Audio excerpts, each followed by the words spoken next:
whenever y'all. Okay. Hey guys, welcome back to Wedding Wednesday. I have a very special guest today. I'm so excited. This is Mallor Ervin. She is an amazing woman. She's a vlogger, just talent, just in general. You're just sweet. you and you're incredible. So she actually got married how long ago? So it'll be a year in June. A year in June. Yes, just And- enough time for this to happen. Yes.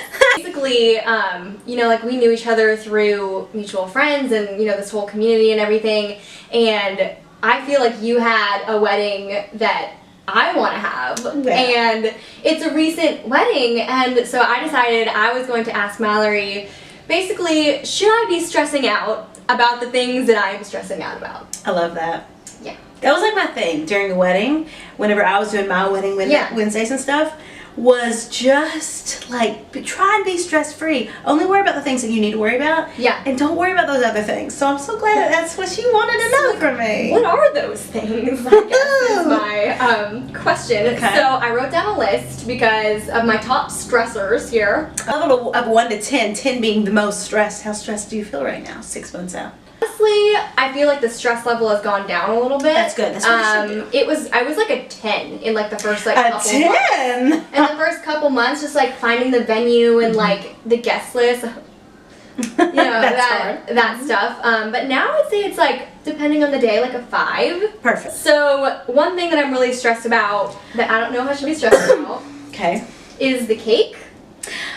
The cake. Oh, I'm glad you asked me that question because I Really? was stressed about the cake. Were you? Okay. I was stressed about the cake, and the cake is the one thing. If there was one thing at my wedding, so my wedding was here in Nashville. Yeah. You know, Country Music Hall of Fame. Like I had just all these ideas Gorgeous. and all these things. Yeah. And I really wanted this big glamorous cake. Do you know why I wanted a big glamorous cake? Is because I wanted the photo in front of the big glamorous cake. Okay. Typical cake testing and all Yeah. that stuff. And I just kept saying, I want this huge cake. I want it to be this tall. I want it to be. And cakes be expensive. Do I invest in this beautiful cake? You know, I mean, when I say invest, I mean if you want to. It is an investment. It's like hundreds, if not like no, it's thousands, if you want to go there, like of dollars for a cake. So level of importance at the wedding, was it worth it? Like level of importance at the wedding Yeah. is not important. It is not important. That What? cake is not. And I can't even believe that I'm saying that because that was like one of my things. But I realized because at the reception there is the cake. You cut the cake. yeah, And that's the moment that you think this is about the cake. yeah. Ain't nobody looking at you cutting the cake except for your mom and your dad and your grandparents and like 6 bridesmaids. Nobody pays attention to that. Nobody pays attention. No. Things that I remember are the same at every wedding, and it's never the cake. It's how the cake tastes, but Okay. it's never, was that a grand elaborate cake where there's sugar butterflies and where there rosettes that were made of this, and was it naked cake or was it, I don't remember that kind of stuff. Yeah. So helpful. Or do you do what a lot of people do that want an elaborate cake? So you can get certain cake artists to carve out styrofoam levels, and they don't do the whole cake as Stop. a cake layer. Stop. So they'll do like the bottom 2 levels maybe, or the bottom level is a cake, and then these are styrofoam. And sometimes they have warehouses of fake cakes that you can put on top of the one big layer of real cake, and that can really cut down on the cake cost.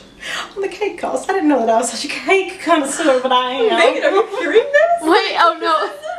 Megan! I'm sorry, I'm looking up video ideas for the next. Your maid of honor is not paying attention and doesn't care about I may have a fake cake at my wedding and you won't even know. Am I fired? You will bite into a big chunk of styrofoam and not even know. Give her the piece of styrofoam. Yeah.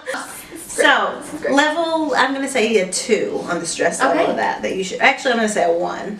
You should hardly stress at all. Next thing I'm worried about is, so I don't know if this is how it was for your wedding or not, but basically there's like tiers of like booze, like oh, the tiers of crappy alcohol. booze, middle level booze, very nice booze. I'm like, are people really gonna care that their vodka is Tito's instead of Grey Goose? So in my opinion, and what a lot of people do, and this is like a little secret I feel like amongst the wedding planners, you can at a lot of venues do the fancy alcohol in the beginning when everybody remembers, and then they can switch it like in the middle, because then people are drinking and like vodka's vodka. Yeah, so you can have like a house white and red wine, and you can say for the first hour or the cocktail hour or whatever, serve this.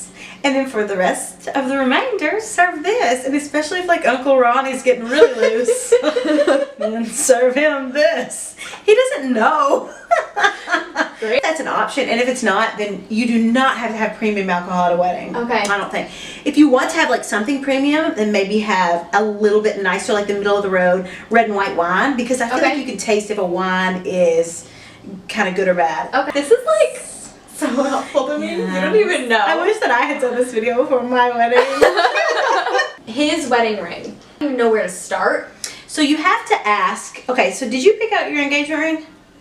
Or did you kind of know what you wanted? Oh, it's an exact, It is? Yeah, it was like he had it made based off like a photo that Megan like showed. Okay. Yeah.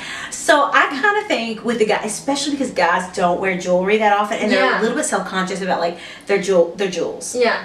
Especially, it could be the only piece of jewelry that they wear, and they wear it all the time. And they don't get to stack some diamonds on top of it. No. They just get one. They get one. So you definitely need to ask, is silver or gold, or like platinum or gold, or like one of those black ones or wooden ones or whatever. If that's Weston's vibe, then that's Weston's vibe. Yeah, briefly looked at them like in the mall one time, and I think that he likes like a mixed metal, like a silver and a gold. The thing about men's rings is they're not that bad. Like bless their hearts, because they have to really get us.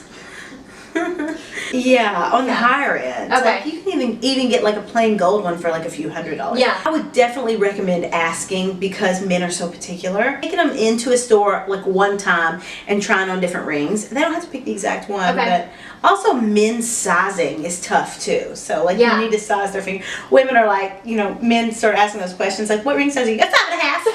Like and you're ready, locked and loaded to answer that question. Well, it's a 5.5, but like I don't know, some like in the summer it's a little bit more. Like in the winter it's 5.25. Yeah. So don't stress over that. Let them stress over that. If they want to stress over the jewelry, I don't know what kind of man you're marrying. I don't even know where to start. Also, really worried right now about either messing up my vows. Or the sound of like, which I know sounds like weird, but like I'm worried. That's a good thing to worry about. I'm worried about like like the wind with like the microphone. Like what if people can't hear us? Like that's a good one. Been to because I was a singer and I started singing in weddings at like 10. Through like high school, I've been to so many weddings, and if there's one thing that I can remember that has happened that's bad at weddings, it's sound stuff. The sound, yeah. So that is something to stress about, I think, and something not to stress about necessarily, but to try and prevent. There are so many weddings that I've been to where the microphone goes dead on the preacher or the priest's lapel. Like, change the microphone batteries. Like, that was how often does a microphone battery die? Or they're like transferring like the lapel one to like the bride, and it's like oh no. Like literally, don't worry. I'll make sure they change the batteries for you. Thank you. Definitely. I just have this fear of just like, and especially since it's on the beach, it's like the wind. Be like,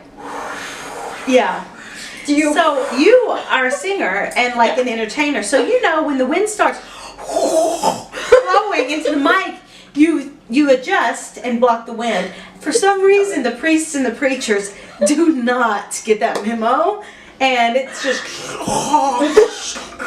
Who's officiating your wedding? It's actually Weston's dad. Oh, perfect. So it's something that you can say, I'm really concerned about the sound. If it starts, the wind is whipping, just try and adjust. Try and block it. Because you can say that to him. Yeah. Have a sound check. Like, a lot of times at the rehearsal, are you having a rehearsal? Yes. The night before, people don't check sound. They make it real casual. Everybody's trying to get to the drinks and to the rehearsal dinner, and they're just like, there's some older lady from the church on the front, and it's like, you stand here. You stand here. Okay, you're going to come up here, and you got your bows and your... And it's just, but you have to check the sound system. Oh, it's gonna be if that's available. But you're probably having to lug a whole sound system out there. So I will if I have to. You will, okay. Oh, I will. I am this concerned about it. Make somebody else do it. Yeah. Make somebody else lug the sound Megan. system.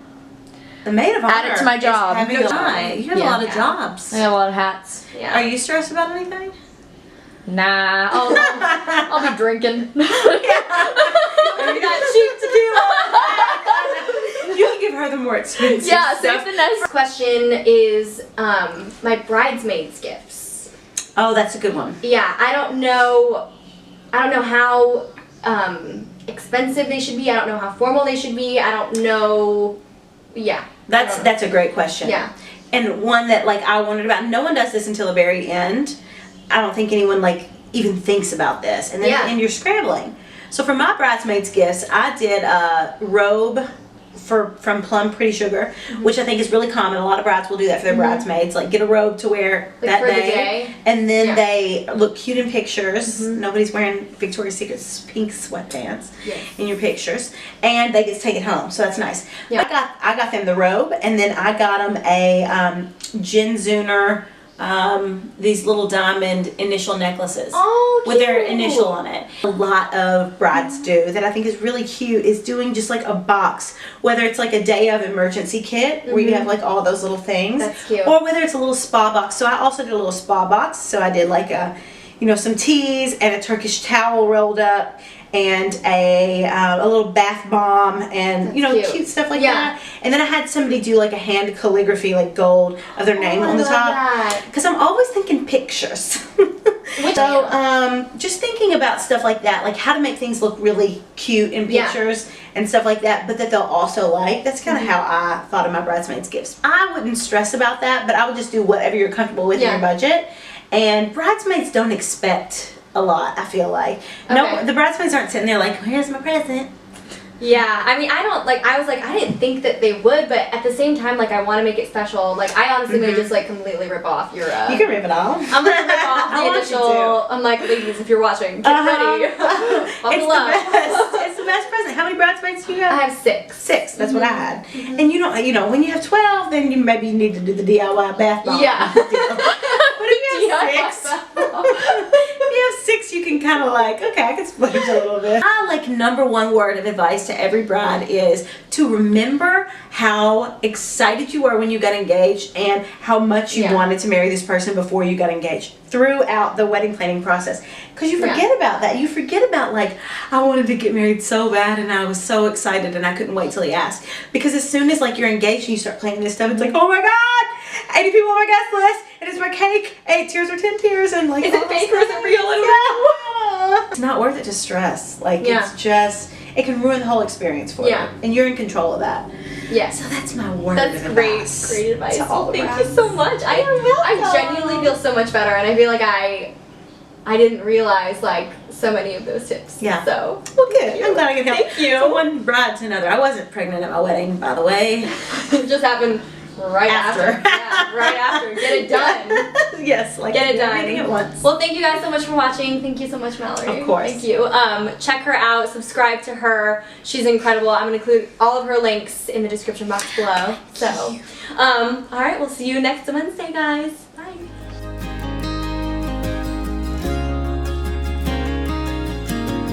72 hours, that's how long it took.